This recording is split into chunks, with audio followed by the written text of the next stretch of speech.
Hey guys, what's up? Mr. Surplus Nut bringing another video on reloading, and in this case we're gonna be showing you guys how to resize the neck, or how I do it, resizing the neck on your cases. In this case I'm using my fire formed cases that I already cleaned up after a fire session.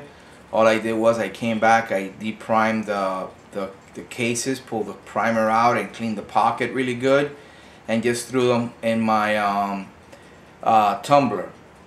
They came out really nice and clean, okay, with the media and a little bit of flitz. It came out really nice and clean. You know, they're acceptable for what I'm looking for.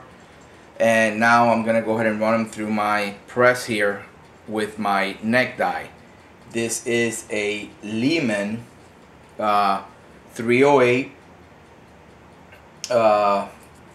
neck size die, and that's all I use. I mean, I basically use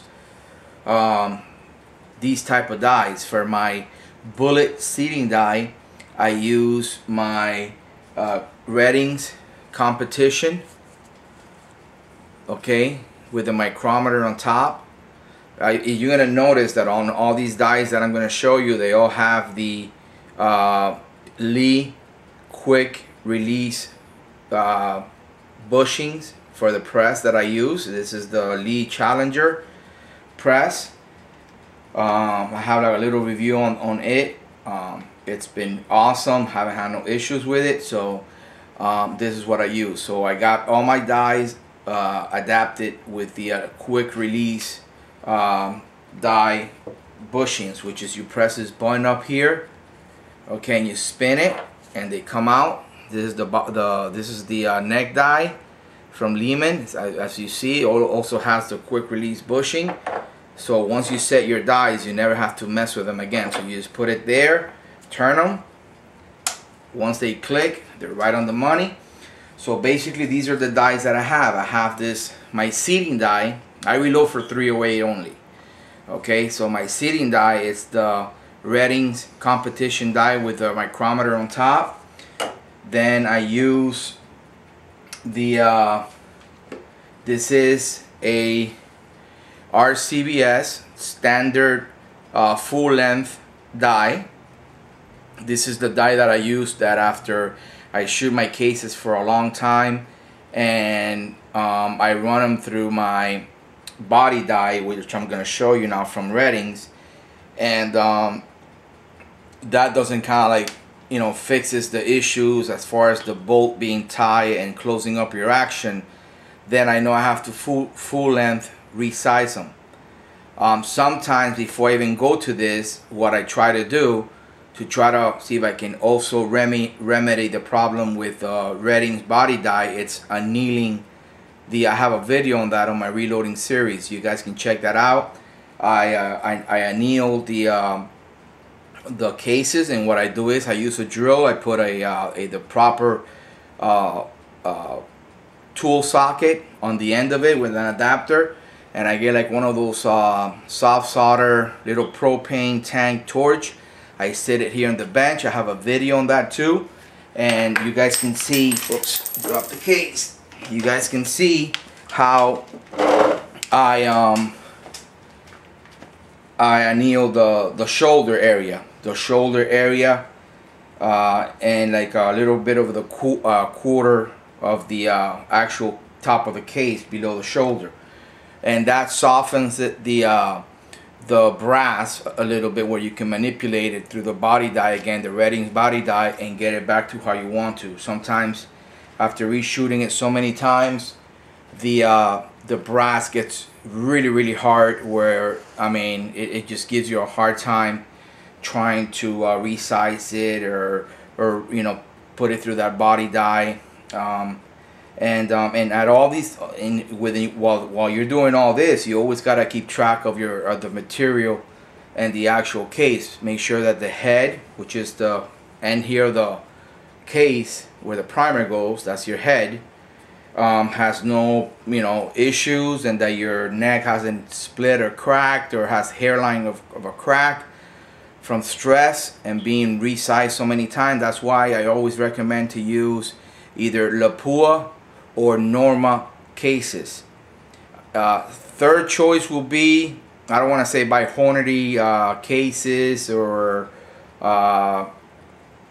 you know, there's other ones out there, but I've even tried the Remingtons and the Winchesters, and it's a little bit softer brass, and the advantage to that is that you can actually, believe it or not, manipulate them a little more, because they give.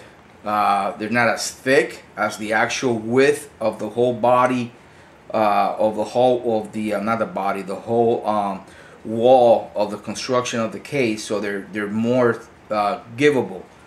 But then again, they don't last as long. You know, you can't reload them too much because they'll split or whatever. I still haven't had none of them split, and I've reloaded those a lot of time. I would say like countless times. But I've noticed that out of the Winchesters cases and the Remingtons, I actually like the Winchesters a little better. But then again, these are the dies that I have to reload, to shoot precision ammo. I mean precision, to do precision shooting.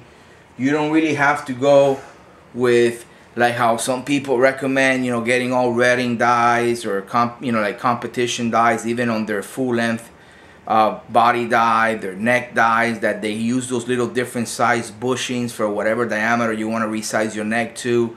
And every time you buy those dies, you have to, you know, they use for sure. You can't use them without them. You gotta buy the proper little neck bushing that goes inside the die.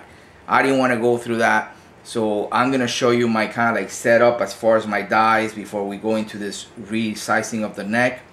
Right now you might say, oh my god, but you know, if you're not using all redding dies with the sizing bushings and this, how you're not gonna get good groups. And bro, with the setup that I have right now on my reloading equipment, these are, and I've shown you guys many times this on my different videos of reloading, these are the size type groups I get.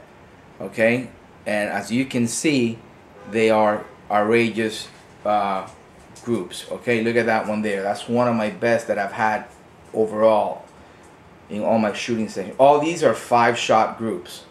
Look at that one, 5-shot groups. They're basically a one hole. Now remember, you might say, oh, but the overall they're still a little big. Well, remember, these are 308s. You can't compare the diameter. Look at this one. Look at that. Look at that hole. Okay, these are, remember, you can't compare the overall size diameter of a 308 bullet compared to a 6BR 6mm, you know, like those really hardcore bench rest calibers. Okay, so but for 308, they are really Diesel, quiet. They are really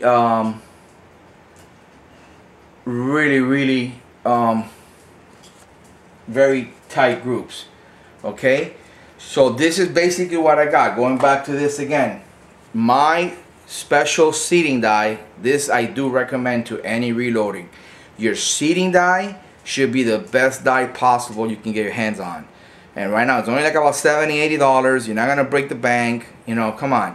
Okay, it's the Reddings seating die. They got it for all calibers with a micrometer on top. This is my seating die. Right here I got my full length resizing die, which is a regular standard RCBS. It does a great job. Okay, for my neck resizing, I use the Lehman regular standard neck size die.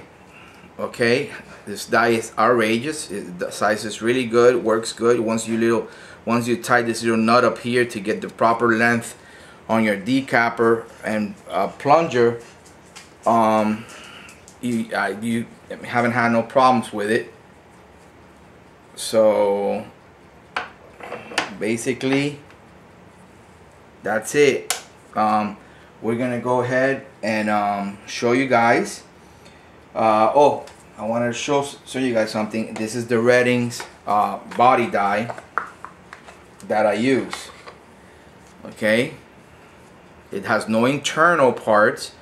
The only thing that this die does is that when you first you want to go ahead and get, let's say you buy, let's say you want to reuse the casings from like a box of 20 that you bought from Black Hills 308 match ammo or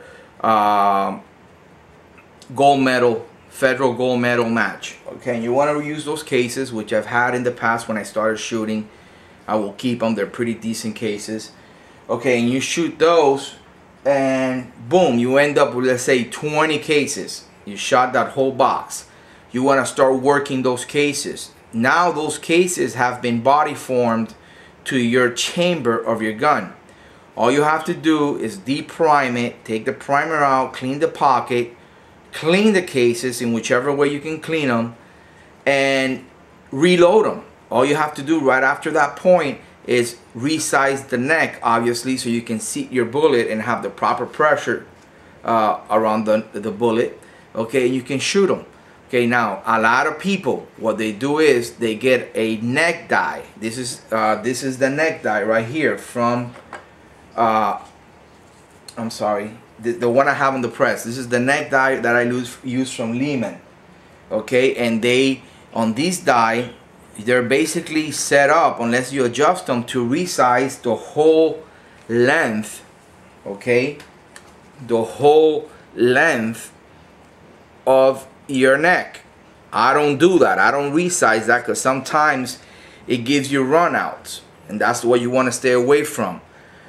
Okay, a lot of time the wall construction of material of brass around your neck, okay, it's not consistent, and especially if you're not using Lapua or normal brass.